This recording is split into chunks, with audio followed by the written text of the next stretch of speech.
On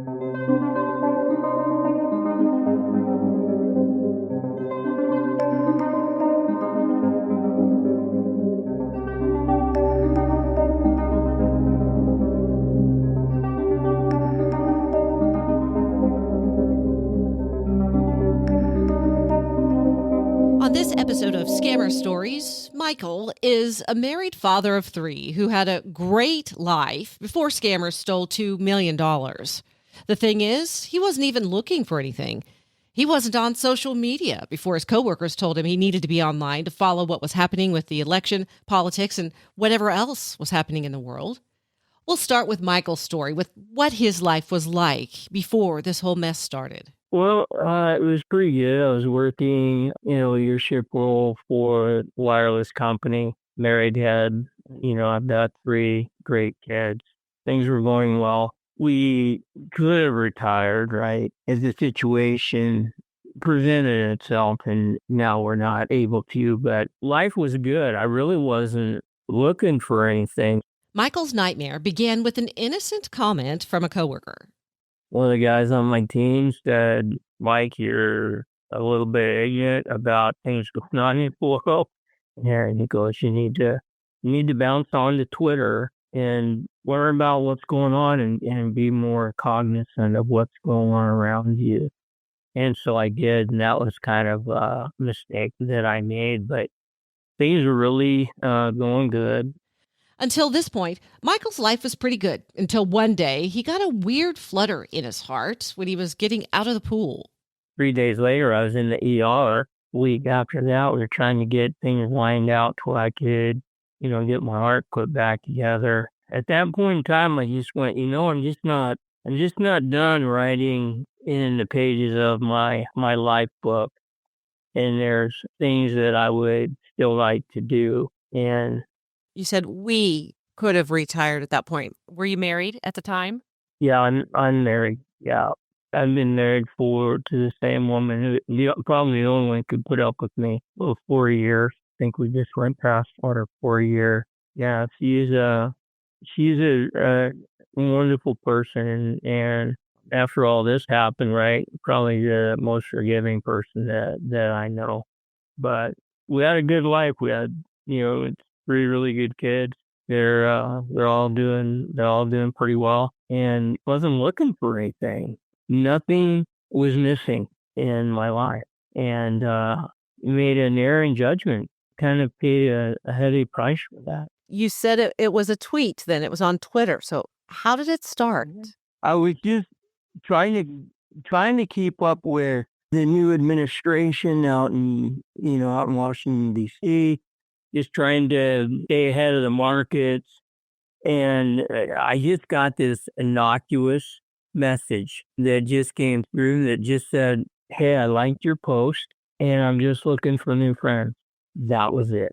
Michael, like so many of you listening to this podcast, have come across dozens, if not hundreds, of messages like this.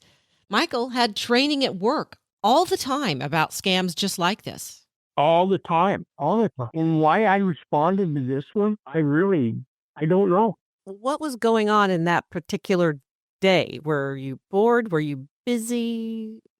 Anything? Yeah, always busy, right? But this was kind of this, I've gone back and looked. It was just kind of on a Saturday evening. I was just kind of winding down, getting ready to call it for the day. And I've gone back and forth on this, and I just let my guard down for a minute. And I just said, "Hey, thank you." And then the next thing that came through was I was just looking for some new friends. And I went, there's nothing wrong with looking for new friends. And it just took off from there. Especially as you get older, making friends is a little bit more difficult as you get older. I mean, it's not like high school where you had so many people to choose from friends. The older you get, people pass away and they get busy with their kids and they get busy with their grandkids and their grandkids. And so life gets so busy, it's harder to make friends. So then what was their response? How did it go from there? I mean, it just kind of morphed, right, into just general conversations about markets and about the administration and things going on with the economy. And this person could talk, just seemed to be a lot more educated than I was. And I was getting my master's, and I got my master's probably in September of last year. Just a personal goal, right? But I don't get around very well, so I'm a little bit isolated and never thought of myself as vulnerable. But as I've gone back through it, I realized that I was, and it kind of goes back to the point that you were talking about, right? We get a little bit vulnerable about things, and I think that was part of it. I really do. And I have some genetic issues that uh I've got artificial joints, and my days are full of pain, and I'm on some pretty powerful medication. We have to remember that Michael had been through a pretty significant health journey, walker and all. The combination of things, I just let my guard down just a little bit, but we start talking about everything, anything and everything. And we started talking about the end game. What were your plans if you had all the resources that you could ever want? What would you do? You know what I would like to do? Then try not to lose it on you here, but being a father and having kids and bringing them into the world, just watching them grow and develop. What if you could afford a lot more? Have a farm, and maybe these kids that got overlooked, right, or had been overlooked, you could bring them in, teach them about family, just to kind of give them a life that maybe they wouldn't have, or they would never know about. So every scammer sells a story. My mom wanted romance and wealth. Michael wanted something different. He wanted to save all of the children he could from an awful life. So that was kind of how it took off, right? They were sharing, and obviously it's a romance scam, and they were sharing about, how their father passed away, and that was kind of the same thing that he wanted to do before his life was over. It just looked like we had so many of the same beliefs, so many of the same belief systems, but I'm sure you know how that goes, right? If you want to fly, they want to learn how to fly. If you want to go fishing in Alaska, that's what they want to do. And so it's like, this is like your new best friend that you never really had. And it's so artificial because it's like, no relationship is ever this easy, right? But it was just so easy, and it just continued to flow and continued to flow. I look at it as a bit of a tapestry, right? Here's my life. It's, I've got a lot of my life put together, but there's some loose ends, and they took their loose ends and combined them with my loose ends, and I'm pretty sure you had a fabric woven together, and at that point in time, it's pretty hard to, find out where your life is ending and their life is beginning, and it becomes quite the challenge to differentiate, right?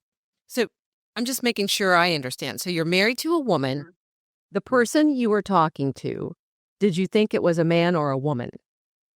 I thought it was a woman. You had some video calls, right? Yeah, and she set those because she said, I just want to make sure that, that I'm talking with who I think I'm talking with. It's the internet. You can't really trust who you might be discussing. And we moved over to Telegram. It was just a little bit easier to communicate with each other versus Twitter. But yeah, we had some video calls, and not very long ones, just to see who we were talking with. And the voice was, on the voice recorder was always a woman. Okay, so I'm assuming then it moved into investments, right? Crypto investments. Yep, we started out really small, and moved, some of the money that we put together. If I made an investment, she invested right behind me. It looked like, we had a joint balance going. All the accounts were in my name, all the biometrics were in my name. So yeah, it just looked like things were in moving forward. But that's how it went, yes. And then we moved a little bit over into my bank account, not very much, but enough to where I could see, hey, this works. And then we started putting larger and larger sums into it. The scammer mirrored Michael's biggest dream, setting up a big piece of land with homes to help children. The goal was to combine all of the loved ones from both of the families for one mission, starting a charity for children. Michael says the sense of urgency came due to his age and health. He's 69 and wanted to see the dream come to fruition before his passing. And we were looking at a large piece of property. Her family, my family, the people that we love, the people that we care about. And then, starting a charity for these kids. I've had some heart issues and some other health issues, and I just wanted to see it happen before my life was over, and I lost my perspective on it. Okay, so when is the moment where you realized what was really happening? In the middle of it, my wife and I had waited for a couple of years to get the phone call that said, hey, you got a chance to invest. Michael got suspicious when he tried to move $2 million over to the investment company, and it said it got hung up by a deposit. I started to question. I go, well, I can't find anything on the internet about this. We moved $2 million, and the deposit was 50% of that. So we had to come up with another $1 million, $500,000 for her, $500,000 for me. And it looked like she moved hers. And in fact, she moved hers first, and then I moved mine after that. But things started to, it just started to not add up. And the more I pushed and questioned it, was like, it became, why don't you trust me? The accounts are in your name. I've never asked you for passwords. You can see I'm investing right beside you. I was pressing pretty hard. That's when the story gets really difficult for Michael to tell. You can hear the shame. And then all of a sudden it was, you know what? I forgive you. And I love you. That came out. And before I knew what I was saying, I responded with the same. And yeah, that was real difficult for me, right? That was never my intention, right? Never have that come out of my mouth. And then, it seems like every time we got to, oh, it's just one more thing. Just one more thing, and then be free and clear. Just one more investment. And then the blockchain got corrupted. And then the wallet got corrupted. And it's okay, I'm talking with my mom, talking with the consortium, and this is nothing new. Remember, I'm in this right there with you. And, if you pull the plug on this now, Michael will never, have these kids, never have the charity and the things that we both want. And so I was so involved that I couldn't find my way back out of it. And I ended up mortgaging, my house again after I just got it paid off. That's the first time Michael remembers lying to his wife ever, and things were about to get worse. And my wife trusted me, right? She goes, what's this money for? And I said, and I lied to her. It's to invest in Dave's company, put some more money into that. I just flat lied to her. But then, of course, things got way out of hand. I finally just sat down and started talking. Kids got involved, and they go, Dad, you're an idiot. Could have told you right off the bat that this was a scam. And it looked like this person, whoever it was, had hijacked somebody's Instagram account. They were taking pictures of people that they said were their friends. This person had actually passed away, a couple of years before, and so everything just came unraveled. And the thing that I was most frightened of was I didn't know how to do the investments that we were doing, and all cryptocurrency, of course, because they're so hard to trade. But that's kind of what happened, and then all of a sudden the communication dried up. Michael is coming clean about everything, including revealing more on what they talked about. It turned more sexual in nature, nothing like super graphic, but there were things that I said, April, that a married man should not say to anybody unless they were married to him, and even then. Now that Michael has gone back and reread all of the messages, he doesn't even recognize himself. It's not me, but it was. And yeah, it's totally unhealthy and not something that a married man should be doing. A lot of people in your position wouldn't have been able to stop, and you actually listened to your family. And people are asking me all the time how to get their family members to actually stop sending money. So, can you tell us exactly what was it that your family said to you that sunk in, that made you think, okay, this is over, I'm done? My family and I just sat down for family council October of last year, and we used to sit down for family council last Sunday after church. We had our family dinner. Quite honestly, I couldn't talk to him before then. I wanted to just disappear. Every day I was my thoughts were about self-harm. I didn't want to be here anymore. You know, when they found out, they just kept showing me pictures, right? You know, Dad, this person hijacked this model's Instagram account, lives over in the Soviet Union.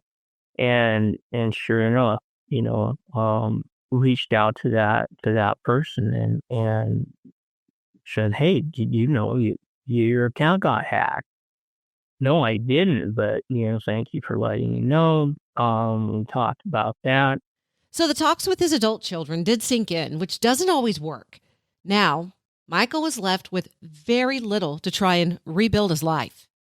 I was out of money, really. I had some that I left that was going to be, the slush money. If this didn't turn out, something that I hoped that I could rebuild from. How long ago has it been since the scam ended? In October of 2025. Okay. And you're just now getting to a point where you can be around your family again? Well, yeah, obviously, my wife quit sleeping with me, right? And I don't blame her. I felt so guilty that I said, "Hey, you should just get rid of me." And what's really bad, April, is I'm LDS. So our vows are not taken till the end of this life. It's to the end of time. And I transgressed all that. What have I done? So what's the plan now? That was a lot of money. So are you going to work longer? How has your life been impacted with losing that money as of right now? And what's your plan to rebound? Well, on top of it is I lost my job like a couple weeks ago. And it had nothing to do with this. My senior leaders, they had no idea that this took place or happened. It's just my whole team and I got let go. We're terminated. So I need to get back to work as soon as I can. And I have a friend who's retired FBI, and I was not going to say anything about this. It's embarrassing. He wrote the foreword in a book that I wrote. It was because of his encouragement that I wrote the book. I'll never recover. I just lost too much money, but I wanted to get that book out there just because I'm not going to stay silent. You just protect a lot of people. But yeah, I've got to get back to work. I've got to, I'll probably just work until my life is over. But I'm trying to, make it right for my wife. I don't know what that, I really don't know what that looks like. I don't. I'm just going to work and I'm selling everything that I have that's even remotely mine, right? My cars, my bike, my boat, and I'm giving her the money. We may have to sell the house. We probably will, and that all goes to her as well. Well, if she lets me stay with her and live here, then or with her, which I hope she does, and she said that that's what she wants to do, then that's what we'll do. Otherwise, I don't know. I'll probably go live with my brother and his wife, and and just, go to plan A, which was just disappear out of everybody's life. What do you think needs to happen to stop this from happening to someone else? Well, I just think mostly it's awareness, right? I just got so much education and told my team, hey, be careful of all this stuff. It's almost weekly, sometimes daily. And so for this to happen, team, and to this degree, I really don't have an answer. It's so frustrating to me when people come to me and ask for help with their loved Yeah. one. They want me to help them end it. And I don't have an answer for them either. It breaks my heart when I get those people reach out to me because I don't have an answer to get your loved one to stop. I couldn't get my mom Yeah. to stop.